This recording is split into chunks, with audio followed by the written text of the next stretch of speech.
Hey everybody, welcome back to my train room. My name is Don and this is the CCP&T O-Gauge Railroad. I hope everybody had a good time over the holidays. It's one thing, it's always fun to see it come, and it's always fun to see it get over and things get back to normal if they can. I have been doing a lot of work here on the layout in the last couple of weeks since I was here last.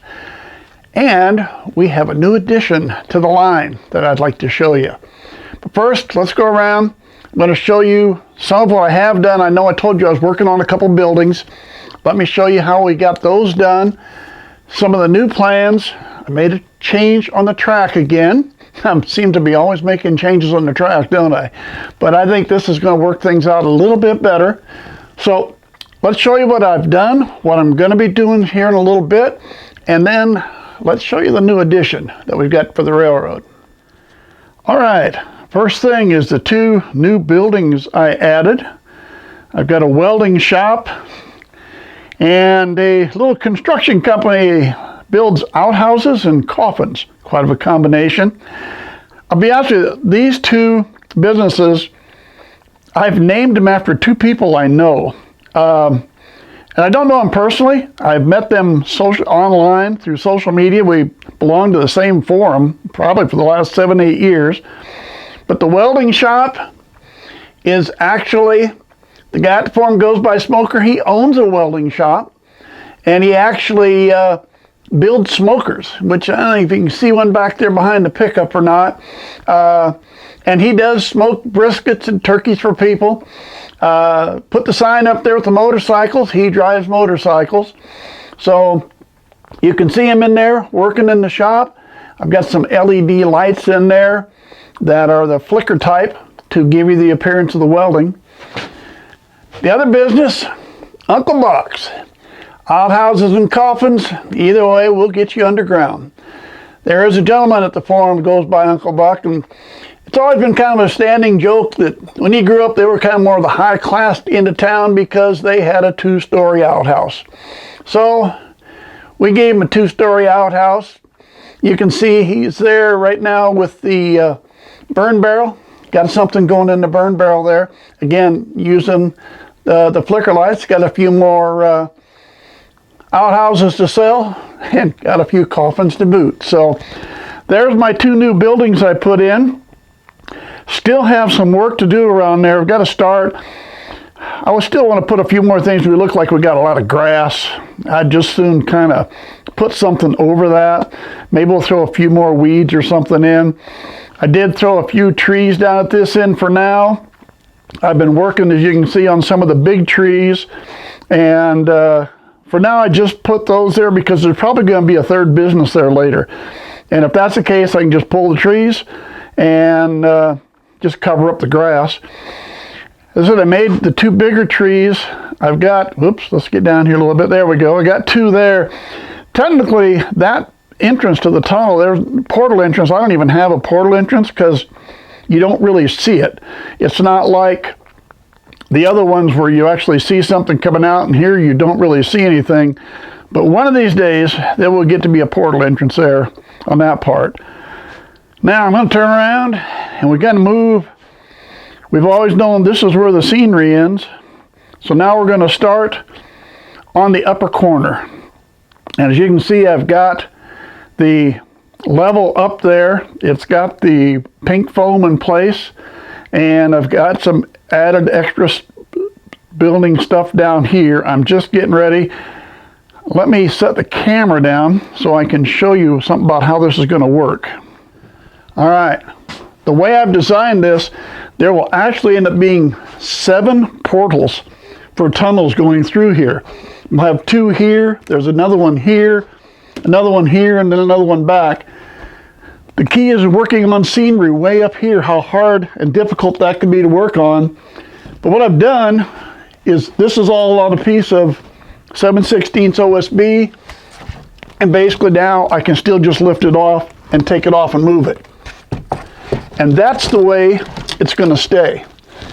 I will take this down, redo all my scenery when it's done. I will set it into place. I'm not even going to secure it. I'll leave it just the way it is. and then I'll start working on my scenery in front to hide the seam. What I'll probably do is the portals over here, I'll put 2 in, but I'll be able to remove them. As a matter of fact, all my other portals right now, I can pull them out anytime I want. So I'll take these portals so I can remove them. I'll take a portal way on the back side so I can remove that. And that'll allow me, even when the scenery is done, if I need to, I can pull the portals out, pick it up, and take it out and gain access. Now, at that same token, here and here, let me get the camera and see if I can show you. Hang on. As you can see under this area, if you can see back in there, there's a cutout. You can go under the table and you'll be able to reach in. And on the upper level, if I can get down low enough, way in that back corner, I cut out a hole in the table in that back corner, so I will be able to get inside in case I need to for anything with trains that come off the track or anything like that. But that will be the next project, finishing this whole mountain. You can see on the backdrop, if you'd been around before, it used to have a curve to it. I took it down and I cut about 15 inches off so it goes straight into the corner. And if you can see, the pink foam is as high as the mountains. So once you get everything on top of the foam, you won't be able to see the mountains anymore. So the backdrop that's going to be coming down this wall is going to be strictly clouds. I will use the same clouds that are here. And so basically you're going to be able to see the mountains here, but once you get to this corner, there'll be a big mountain in this corner, and then after it goes along after that, it'll just be strictly clouds after that. So that's the game plan. And while we're here, let's go down to this switch. This switch goes in the mountain, and it goes through, if you remember, to go through the wall, comes out the other side, and goes to my staging area on the other side of that wall. This switch used to be from the other direction. It's a right-hand switch. It used to be a left-hand switch and was farther down over into here. I switched it to the right-hand side just because it would work better for other things I want to do, because I've made another change, and we're going to go down the end of the table and I'll show you that. All right. Right in here, I used to have another of these 022 switches. It was a right-hand switch, and it would come off to the side. I've removed that. This was going to be the switch that would go all the way around the end of the table and would go in to the other room where the staging area is. I've decided by changing that and making a change in the staging area, I didn't need this anymore, and I wasn't going to have to lay so much new track. So let's go in the staging area and I'll show you how I handled that. All right, here is the new staging area. You can see here's where the track comes through the hole in the wall. I've set a little background here just to have something, but it's not a permanent. The track will come in, goes along that wall, and now where it was going to come out on this side and go all the way around the other table, I now instead made a reverse loop. I extended this table out about, I think I had extended about 3 feet, but that allowed me to put a reverse loop and then come all the way back in for all my sidings. So now I have all the sidings in this area, and the advantage of the reverse loop was that I can now take my small switcher right here, and now I can take him out, and without really leaving this room, I can switch directions on him where he's either going clockwise or counterclockwise for picking up and dropping off cars. If I wouldn't have had the reverse loop, you were going to have to go way out in that other room in order to change directions, and I didn't want to do that. So this is the staging area for now. I'm not going to say this is permanent. We'll test it out for now. All these lines can be shut off. If I show, let's see, there we go. I've got a half dozen toggle switches, so you can actually turn 6 different lines here off and on as you need them. so you can keep them shut off if you're not using anything. But we'll run it for a while. We'll see how it works. If I don't like it, guess what? We'll take it down and do it again. So there's the changes that I've made and that I'm going to make. I'll give you a little idea where we're going here in the near future. But let's get on to the new addition to the line. If you haven't been around or seen my earlier videos, the CCP&T is located in southern Colorado. It's a short line that works with your main railroads that are going through the area, basically through Pueblo, Colorado is the main area. The two lines that are going through, one of them is a Santa Fe. And as you can see here, this is one of the engines that I have here. This is my Santa Fe 1819 that I've been running here. It's a 262 Prairie. I was doing a little research and I found out Santa Fe actually had 23 of the 262 Prairies they're using, which included the 1819.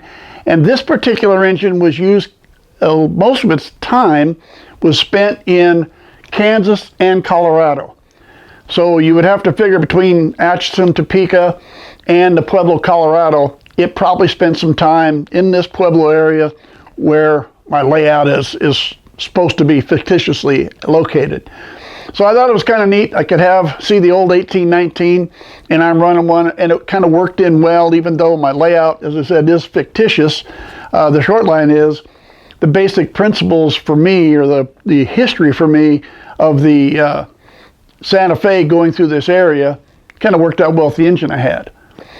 And then while looking at that or doing some research on that, I happened into another picture which would worked out well because the second railroad that would come through here is the Denver, Rio Grande, and Western. And I happened to locate this picture, and this is engine 801 from the Denver, Rio Grande, Western. And this particular picture happens to be 1939 in Pueblo, Colorado. So there was a nice connection again. There's your Denver, Rio Grande 801. The time frame 1939 fits in perfect with my layout. Pueblo, Colorado fits in perfect with my layout. So when I saw that, and I see this picture right here, I thought, well, you know what I got to do next.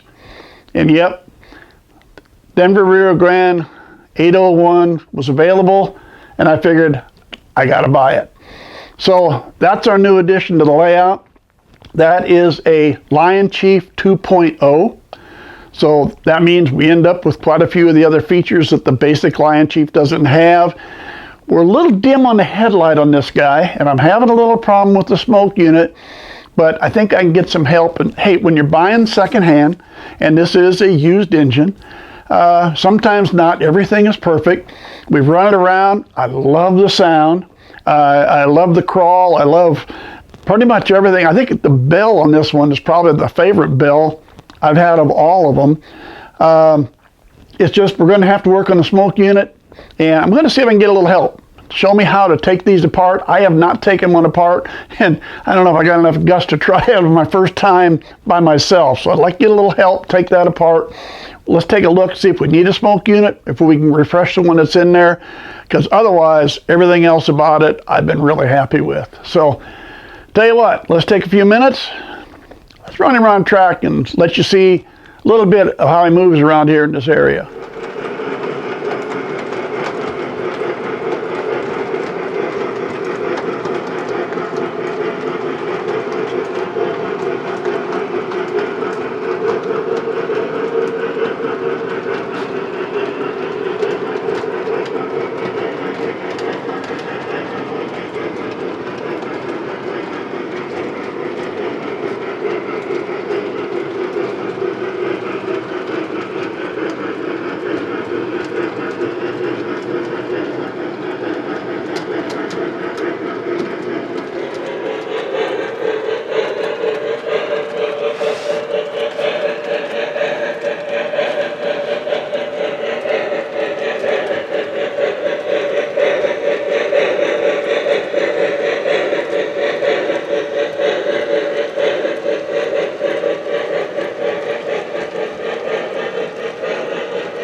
Well, there you go. There's my Denver Rio Grande Western 801, and I am very, very happy with the purchase of that engine.